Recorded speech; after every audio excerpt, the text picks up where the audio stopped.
अस्सलाम वालेकुम। अब हम स्टार्ट करने जा रहे हैं प्रोटीन सिंथेसिस इनहिबिटर का सेकंड टॉपिक, सेकंड क्लासिफिकेशन, जिसके अंदर हमारे पास जो ड्रग्स की जो ग्रुप है उसका नाम है हमारे पास अमाइनो ग्लाइकोसाइड। सही है। इस चैप्टर के अंदर हम अमाइनो ग्लाइकोसाइड्स को स्टडी करेंगे, इसकी क्लासिफिकेशन, इसका फार्माकोकाइनेटिक, इसके एडवर्स इफेक्ट, इन सारी चीज़ों को हम स्टडी करेंगे। सही है।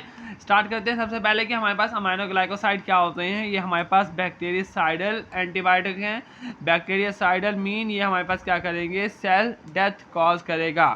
सही है। यानी ये हमारे पास जो बैक्टीरिया है उसकी डेथ कॉज करेगा। कैसे? By inhibiting the bacterial protein synthesis. कैसे कि बैक्टीरियल की प्रोटीन की सिंथेसिस क्या करवाएगा, इनहिबिट करवाएगा। इसका जो फर्स्ट मेंबर है वो हमारे पास स्ट्रेप्टोमाइसिन। सही है। ये हमारे पास नेचुरली भी पाए जा सकते हैं या सेमी सिंथेटिक एंटीबायोटिक भी होती हैं। इसका जो मैकेनिज्म ऑफ एक्शन है वो और फार्माकोकाइनेटिक है, और जिसकी टॉक्सिक प्रॉपर्टीज़ हैं वो एक दूसरे से क्या करती हैं, रिजेंबल करती हैं। इसकी जो क्लासिफिकेशन है वो एक दूसरे से रिजेंबल करती हैं। सही है। लेकिन इसके अंदर जो सेफ्टी मार्जिन है वो क्या है, हमारे पास बहुत लो है, कि अगर इसकी थोड़ी सी भी जो हमारे पास थेराप्यूटिक विंडो है वो क्या हमारे पास नैरो है। Their clinical utility is limited by the serious toxicities. The term amino glycoside stem for their structure mean two amino sugar joined by glycosidic linkage the central hexose nucleus। सही है। इसके अंदर हमारे पास क्या होगा, दो अमाइनो ग्लाइकोसाइडिक लिंकेज होंगी, और वो किससे जुड़ी हुई होंगी, ग्लाइकोसाइडिक लिंकेज के साथ, और इसके सेंटर के अंदर क्या होगा, हमारे पास हेक्सोज न्यूक्लियस मौजूद होगा। नेक्स्ट आता है इसकी क्लासिफिकेशन। क्लासिफिकेशन के अंदर हम अमाइनो ग्लाइकोसाइड्स को दो क्लासेस के अंदर डिवाइड करते हैं। सबसे पहले आता है स्ट्रेप्टोमाइसिस और एक आता है माइक्रोमोनोस्पोरा। स्ट्रेप्टोमाइसिस के अंदर आता है हमारे पास streptomycin, kanamycin, neomycin, hygromycin B, spectinomycin, और हमारे पास आता है पैरोमाइसिन। सही है। और माइक्रोस्पोरा के अंदर आएगा एमिकसिन, जेंटामाइसिन, वर्दसिन और वेरिडसिन और एस्ट्रोमाइसिन। जो हमारे पास माइक्रोस्पोरो वाली है उनके एंड में क्या आएगा, CIN। सही है। और जो हमारे पास दूसरी वाली है स्ट्रेप्टोमाइसिस, उसके अंदर एंड में क्या आएगा, MYCIN। सही है। माइसिन और ये सिन। सही है। ये इसकी क्लासिफिकेशन हो गई। अब बढ़ते हैं इसके मैकेनिज्म ऑफ एक्शन की तरफ। हमारे पास जो अमाइनो ग्लाइकोसाइड्स होती हैं इनका मैकेनिज्म ऑफ एक्शन क्या है कि सबसे पहले ये हमारे पास amino glycoside, AG mean amino glycoside, ये हमारे पास बैक्टीरियल सेल वॉल को क्रॉस करके हमारे पास आते हैं प्री प्लाज्मिक स्पेस के अंदर। सही है। लेकिन यहाँ से हमारे क्या करते हैं, पोरिन चैनल के थ्रू बाय पैसिव डिफ्यूजन ये सेल के अंदर मूव करते हैं। सही है। सेल के अंदर जाके हमारे पास क्या काम करेंगे कि ये हमारे पास क्या करते हैं, लेटर इनकी एंट्री होती है हमारे पास साइटोप्लाज्मिक मेम्ब्रेन के अंदर, और ये हमारे पास कैरियर मीडिएटेड और एनर्जी डिपेंडेंट होते हैं। सही है।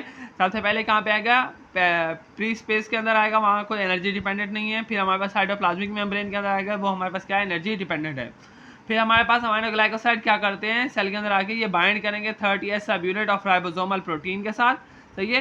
ये हमारे पास राइबोसोम के साथ बाइंड करके ये हमारे पास क्या करेंगे, ब्लॉक करेंगे formation of 70S ribosomal mRNA complex.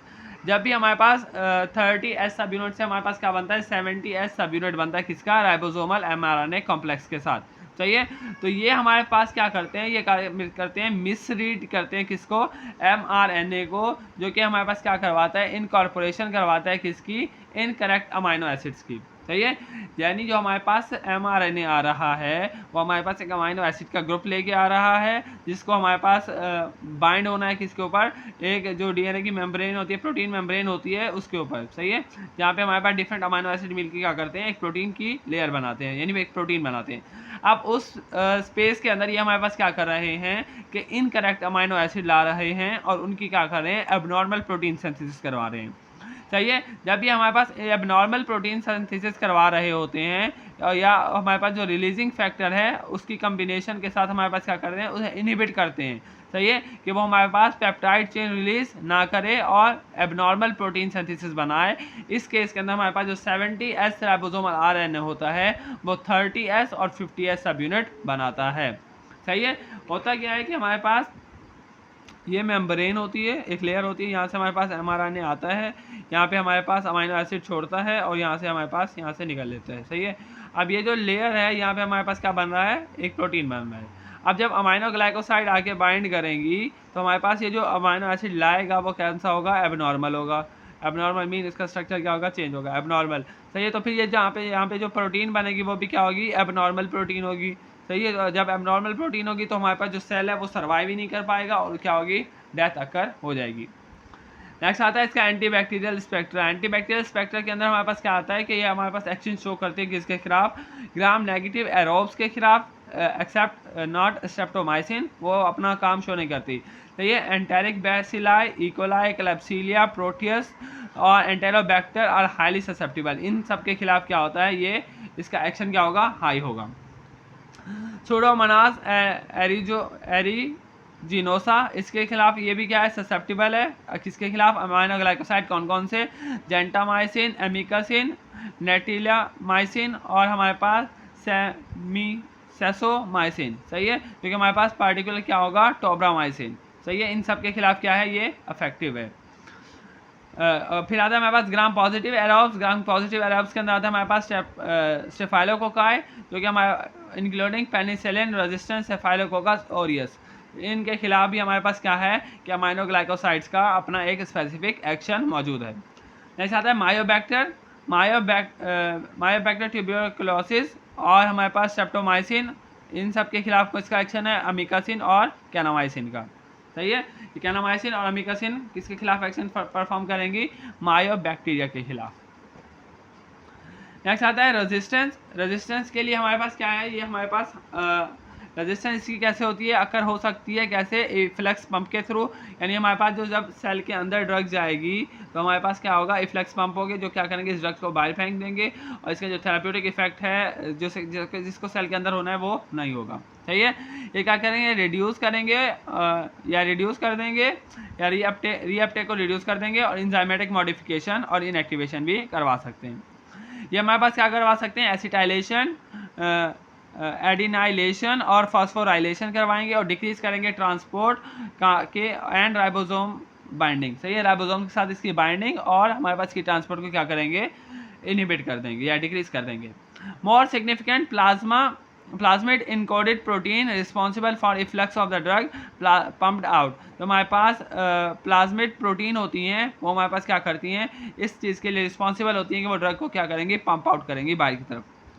Change in ribosomes binding site, ये हमारे पास क्या करती हैं, राइबोसोम्स की जो बाइंडिंग साइट है जिस पे हमारे पास क्या करता है, plasmid encode protein that bind to the ribosome and block the binding site. तो ये हमारे पास क्या करेगा, ब्लॉक कर देगा बाइंडिंग साइट को।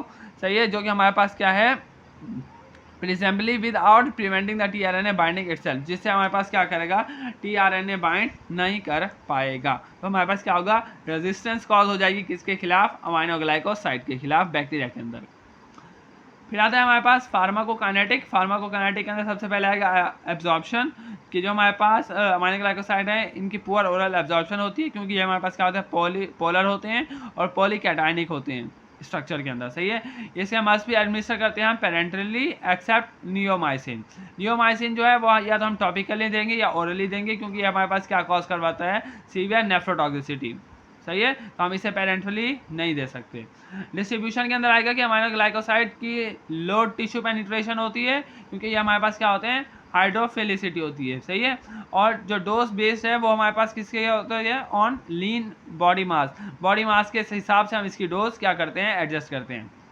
दे are poorly penetrate cerebrospinal fluid, यानी ये CSF के अंदर हमारे पास इसकी जो पेनिट्रेशन है वो कम है। सो हम इसके इंट्राथीकल एडमिनिस्ट्रेशन करवाते हैं, ताकि अगर कोई भी CNS के अंदर इन्फेक्शन मौजूद है तो ये हमारे पास प्लेसेंटा को क्रॉस कर सकती हैं और एकमुलेट हो सकती हैं किसके अंदर, फेटस की बॉडी के अंदर एकमुलेट होकर के हमें एडवर्स इफेक्ट पहुंचा सकती हैं। नेक्स्ट आता है एलिमिनेशन, जो हमारे पास ओवर 90% जो पेरेंटल अमाइनो ग्लाइकोसाइड हैं वो हमारे पास एक्सक्रीट होंगी अनचेंज, कैसे, यूरिन के थ्रू।